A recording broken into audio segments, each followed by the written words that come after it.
Cricket federation of India ఆధ్వర్యంలో Hyderabad cricket federation ఈ event నిర్వహిస్తుంది. 47వ ఆల్ ఇండియా దివంగత Rajiv Gandhi under nineteen day and night 2020 league cricket championship జనవరి 21 నుండి 24, 2025 వరకు జరుగుతుంది. మ్యాచ్లు 3 ప్రముఖ వేదికలలో జరుగుతాయి. LB stadium, Nampally, Vijayanand ground, Attapur మరియు హైదరాబాద్లోని Amberpet water works ground. Cricket federation of India ఆధ్వర్యంలో హైదరాబాద్ క్రికెట్ ఫెడరేషన్ ఈ ఈవెంట్ నిర్వహిస్తుంది. దేశంలోనే మొట్టమొదటిసారిగా స్పోర్ట్స్ యూనివర్సిటీ ఏర్పాటుకు రేవంత్ రెడ్డి కృషి చేస్తున్నారు. ఎప్పుడైతే ఏషియన్ గేమ్స్ చేశాడో భారతదేశంలో ఉన్నటువంటి జనాభా సంఖ్య పెరుగుతూ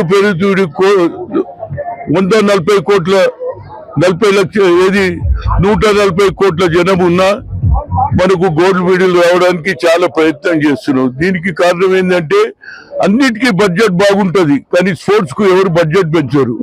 కనుక ఈసారి మాత్రం ముఖ్యమంత్రి గారు ఒక చక్కటి కార్యక్రమం తీసుకున్నారు. ఆయనకు మంచి ఆలోచన వచ్చింది. భారతదేశంలో ఎక్కడ కూడా స్పోర్ట్స్ సిటీ చేయలే. ఆయన ఒక స్పోర్ట్స్ సిటీ చేసేటైతే సాఫ్ట్వేర్ సిటీ ఉన్నదో మరి అదే విధంగా స్పోర్ట్స్ సిటీ చెయ్యాలని ఆయనకు ఆలోచన రావడం, దానికి నా హృదయపూర్వక ధన్యవాదాలు. ఎవ్రీ ఇయర్ జరుగుతున్నట్టే ఈసారి కూడా 18వ సంవత్సరంలో 1920 Rajiv Gandhi international cricket federation of India chairman గా, అదేవిధంగా మరి తమిళనాడులో హసన్ ఎమ్మెల్యే ఆయన ఆర్గనైజ్ చేస్తుండ్రు. అక్కడ భూపేందర్ సింగ్ గుడ్డా, అమర్జీత్ కలిసి అక్కడ చేస్తున్నారు హర్యానాలో. ఎవ్రీ ఇయర్ 3 మ్యాచ్లు అవుతుంది, అండర్-19, అండర్-17, అండర్-14. దీనికి అవకాశాలు ఎందుకున్నాయంటే ఇవాళ మొహమ్మద్ సిరాజ్ అవకాశాలు ఇస్తే ఎవరన్నా పైకి వస్తారు. అవకాశాలు ఇవ్వాలన్న ఉద్దేశంతో ఇవాళ మొహమ్మద్ సిరాజ్ ఇండియాకు ఆడుతున్నాడు. చాలా మంది హనుమాన్ విహారీ కూడా ఇక్కడనే ఆడిండు. కనుక నా ఉద్దేశంలో స్పోర్ట్స్ ని ఎంకరేజ్ చేయాలని, దానికి ముఖ్యంగా మరి ఇవాళ దీపాదాస్ మున్షి, అదేవిధంగా విశ్వనాథన్ గారు ఇన్ఛార్జ్ సెక్రటరీ, అదేవిధంగా నా మిత్రుడు సోదరుడు అరుణ్ కొడుకు అయినటువంటి హసన్ ఎమ్మెల్యే, ఆయన కూడా అక్కడ ఆర్గనైజ్ చేస్తే వీరందరూ వచ్చి, వీరితో పాటు ఎమ్మెల్సీ బసవరాజ్ సారయ్య, కర్ణాటక, అదేవిధంగా కమలాకర్ రావు గారు, కొమ్మూరు ప్రతాప్ రెడ్డి గారు, అదేవిధంగా నా పాత మిత్రుడు Aziz Pasha MP.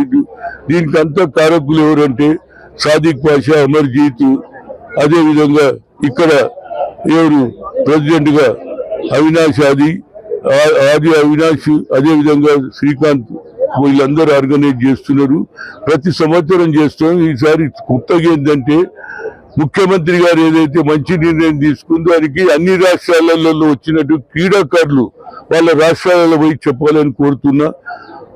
Everybody should go and tell their own state. People have come from the sports, cricket lovers have come from Maharashtra, Bihar, Karnataka.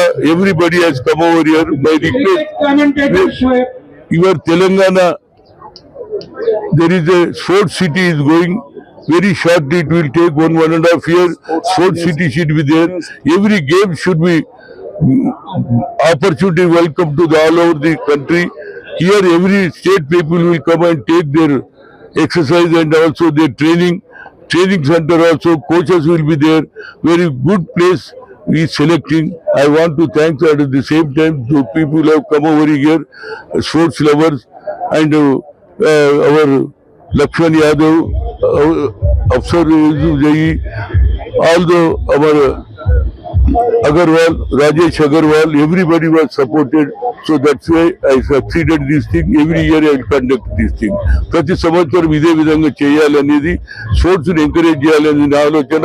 గతంలో ముఖ్యమంత్రి గారు కాకముందు పిసిసి ప్రెసిడెంట్ గా వచ్చిండు. ఇవాళ ఆయన ముఖ్యమంత్రిగా 24వ తేదీన Lal Bahadur stadium day light match కు ఆయన తిలకిస్తాడు, ప్రైజ్ డిస్ట్రిబ్యూషన్ చేస్తాడని మీ ద్వారా చెప్తున్నాను. ఏదైనా వచ్చినటువంటి మిత్రులందరికీ, ఇతర అందరికీ ఎలాంటి పొరపాటు కాకుండా గత 18 ఏళ్ల నుంచి ప్రతి స్పోర్ట్స్ మెన్ కు, క్రికెటర్ కు ఎలాంటి ఏది తక్కువ కాకుండా వాళ్ళ ఏర్పాట్లు కానీ భోజనాలు కానీ అన్ని చేస్తాం. ఈ సంవత్సరం కూడా అట్లనే చేస్తాం.